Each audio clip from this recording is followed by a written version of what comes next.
Passing a derived class to a function taking a base class in SWIG Python.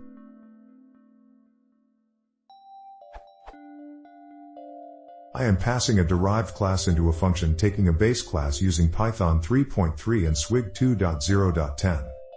The same SWIG file is being used for C# and it works well. However, in Python, SWIG reports that there is no C++ method accepting the derived type, only a method accepting the base type. That statement is true, but I need to pass the derived type and of SWIG direct the call as if it was the base type. The derived type does not exist in C++. It only exists in Python and C#. However, we have directors enabled and, as stated, it is working fine in C#. Same result in Python 2.6 and 2.7. C++.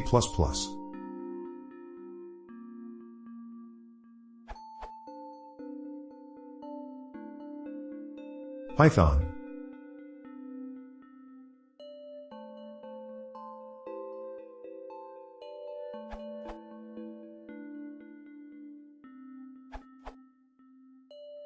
The problem was that in class derived I did not properly call base._init_.